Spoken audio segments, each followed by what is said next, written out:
Yes, sir. Yes, sir. Yes, sir. Hello, everybody. Welcome to another situation, another episode, another video. Don't know where to start with this one, but then it's not going to be about home. And I got notes because I got called out a while ago on some factual information, which I still stand by. But it seems someone wants a more structured, factual approach to what I'm saying, which won't change my opinions. But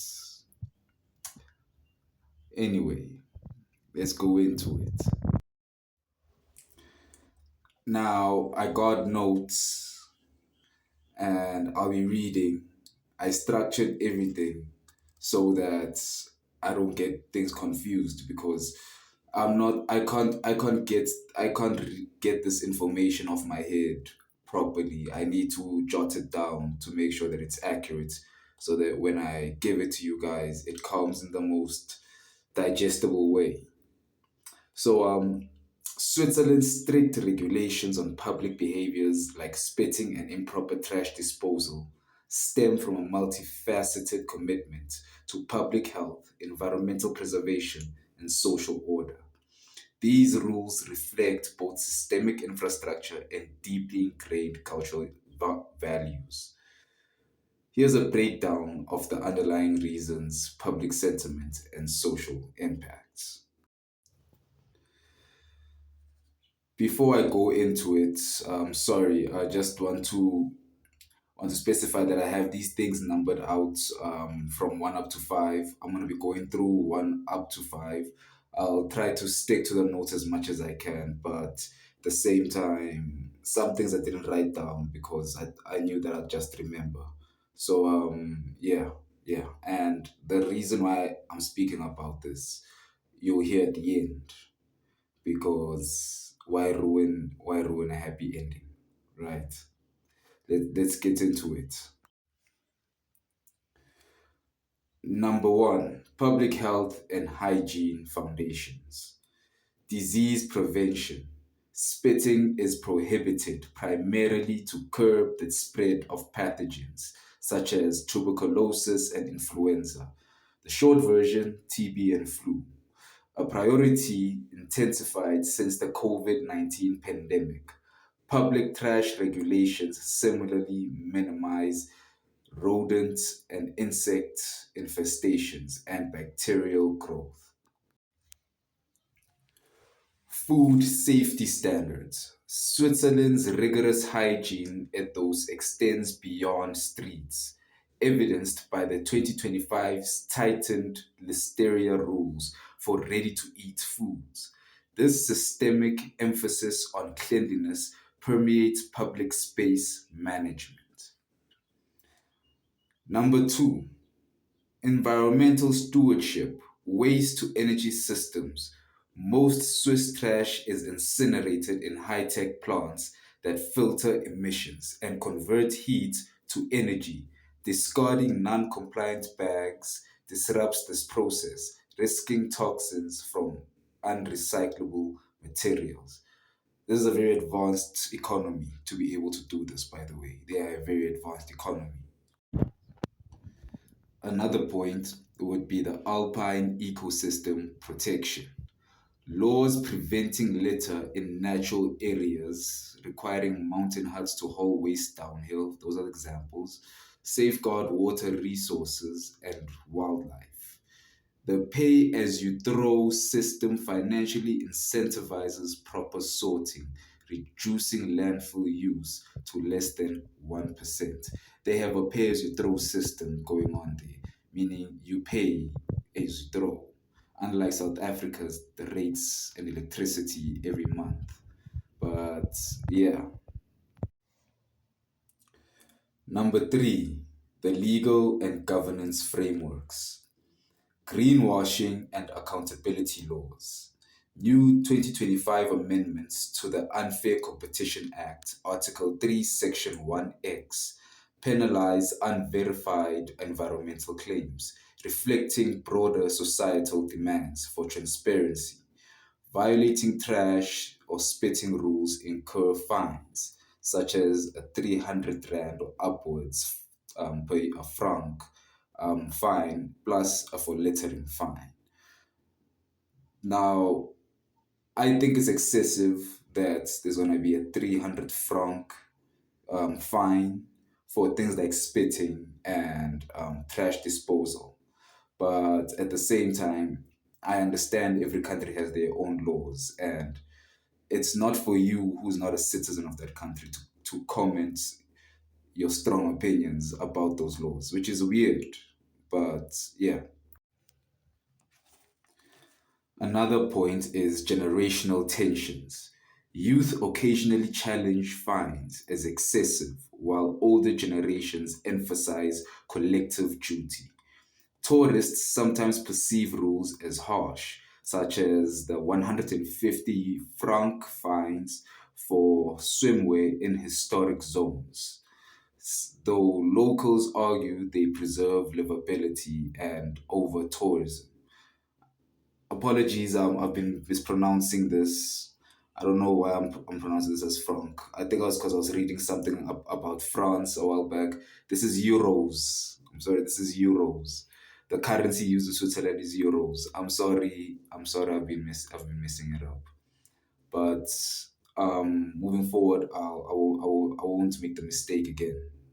But I understand the plight of the young people in Switzerland in the sense that 150 euros, 300 euros, that's a lot of money as a fine for something as unthinkable as spitting or discarding trash in a way where I don't know how to describe it, but young people with this whole unemployment crisis happening globally, it's very excessive for young people. It's a strenuous thing happening.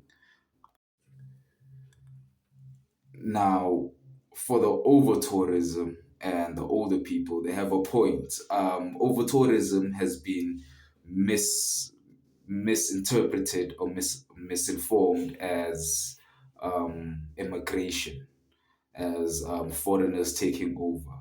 And in this context, they are trying to go about it in a more peaceful way. But a lot of countries everywhere have a problem with immigration, foreigners slash over tourism. And a lot of the locals there tend to feel that their homes, their country is not being respected, treated nicely, fairly, and they are also not maybe benefiting from the value that this tourist is bringing into the country. So I understand where they come from. And the older people also, this whole collective duty thing, older people come from a different generation than the millennials, Gen Z, Gen X, Gen Alphas. And in that generation, collective duty was how they moved forward as a generation. So it makes sense that older people perceive this differently. Another point would be critics of enforcement. Some argue fines disproportionately target vulnerable groups, such as tourists and unhoused individuals, the hobos. Others, not rural areas, face fewer patrols, relying on social peer pressure instead. I think this happens everywhere, but people who don't have homes, the hobos, homeless people, and tourists tend to be exploited more in a country because they are unprotected by the rights, they're unrecognized by the law, and they don't know what's happening. They don't know much of what's going on around it. Another thing would be in rural areas. In most countries, not in all, but in most countries, it's hard to police in those rural areas. Law enforcement, justice in those areas mostly depends on the people there and their collective duty. Collective duty, there we go at it again, but their collective duty to keep each other safe and informed. It's a different situation because again, most rural areas, if you hear the crimes that happen in rural areas, it shocks you. You'd wonder what's really going on. If only you understood that Enforcement of services, goods don't reach rural areas the same way as the cities. And it has an effect, a negative effect, but the media won't publicize it or speak about it. And those are one of the things I think needs to be fixed. A lot of this world, a lot of the countries all over the world need to develop their rural areas better, Africa included. My last bit on number three as the topic would be the Climate Innovation Act. Net zero targets by 2050 require holistic behavioral shifts. Public cleanliness aligns with Switzerland's international reputation, bolstered up by top tier rankings in air and water quality.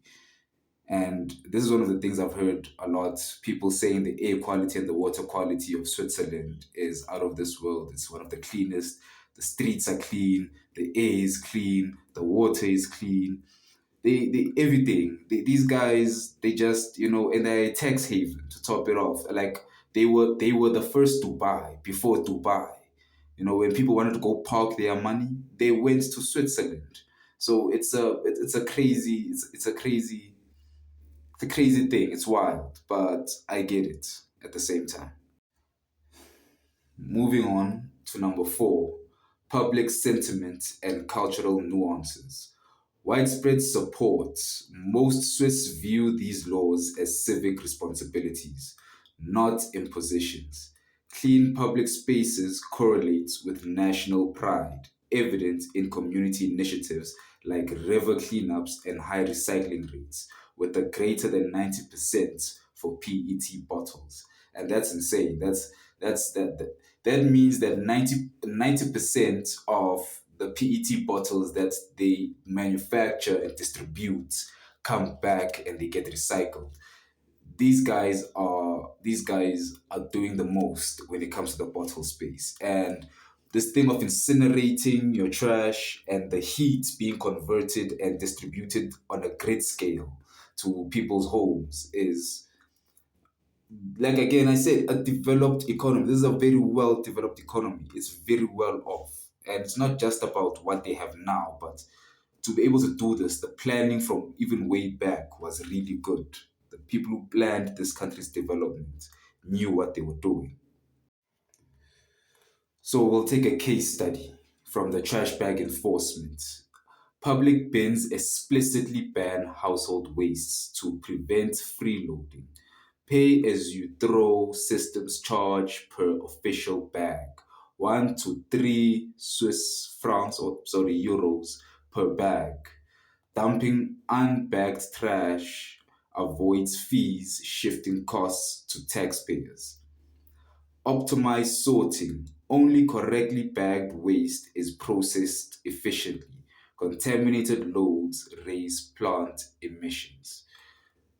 In a sense, this is to prevent their heating system, because the incineration of trash gives them heat for their home. So this is happening on a large scale, like it's a main grid. So for them to prevent the integrity of this grid, they'd rather not incinerate contaminated loads. And I get it, because fixing that big infrastructure in the currency they have to fix it in would cost them an insane amount of money.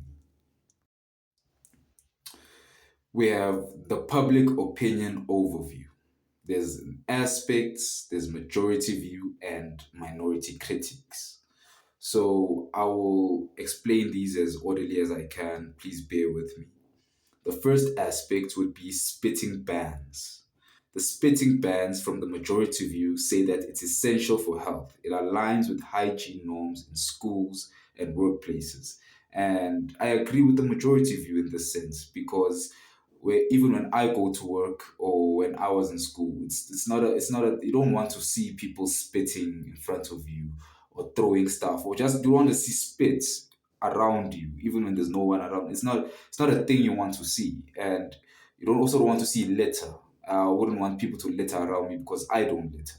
So it's those things where I agree with the majority view on this context. But the fines for the spitting ban, I think, need to be looked at.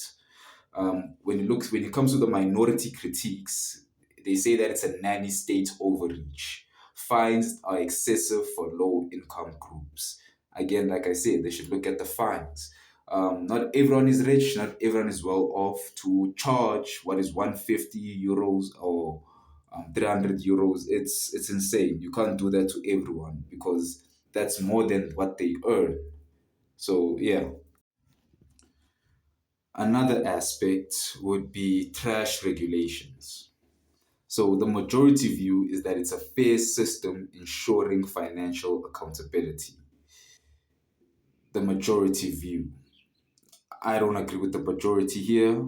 Reason why is because again with the enforcement, the financial enforcement, I don't think it's fair for everyone because not everyone has the same financial capability. But well, I think they need to look at that. But then again, I'm not from their country. That's just my opinion. The minority critiques. Bags cost a burdensome amount of money. Tourists' confusion due to regional rules variations. What this means is that, again, Switzerland is Europe. Europe is like that one big landmass. So there's a lot of countries in there, and Switzerland is one of them. And because borders are a little lax in these countries compared to African countries, people, tourists specifically, they never show when they have crossed the border and are now operating under different laws and rules. Now, without saying, there are border patrols, guards that stop most cars coming into what would be a transition point into another country. But then again, there's also some places which aren't as heavily guarded or regulated viewed. So people can drive through those areas. And if you're a tourist with a person just driving you past there, whether it's a taxi driver or something, it can get confusing and it can set you up to lose a lot of money. Overall effectiveness, another aspect. The majority view is that pride in their number two global cleanliness ranking is something they hold deeply. The key to sustainable tourism and health is how they are going about it. I can't argue with the majority view there. The minority critiques is that enforcement is inconsistent between urban and rural areas. But that's everywhere all over the world. Even in America, what is considered the most developed country, they have the FBI, the CIA, the police. But then when you go into rural areas, they have the sheriff. They don't have the police. It's a different type of situation going on, different jurisdiction. So enforcement in rural areas, I think mostly depends on the people who stay there rather than the government of that area because governments are focused on their constituencies, which are mostly in the CBDs. Sad. Sad. The conclusion. Switzerland's strictness ultimately balances practical environmental management, health safeguards, and cultural identity. The high compliance rate underscores a societal consensus. Individual actions must serve collective well being. As one Swiss environmental official noted, cleanliness isn't enforcement, it's respect. And this is the disconnect that we have in, I'd say, South Africa, where individual actions must serve collective needs. We are not a homogeneous society as South Africans. There are so many different cultures and religions and races.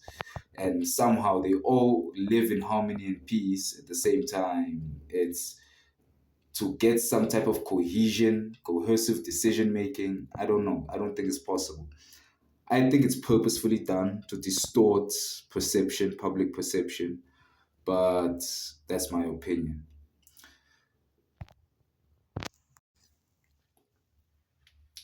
The reason I wanted to speak about this was the lengths a country will go through or to go to keep themselves clean.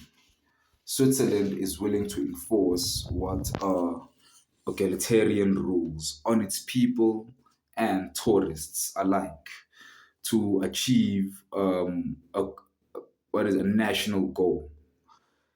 They don't struggle with the same things that developing countries struggle with. And they have very few commonalities with developing countries.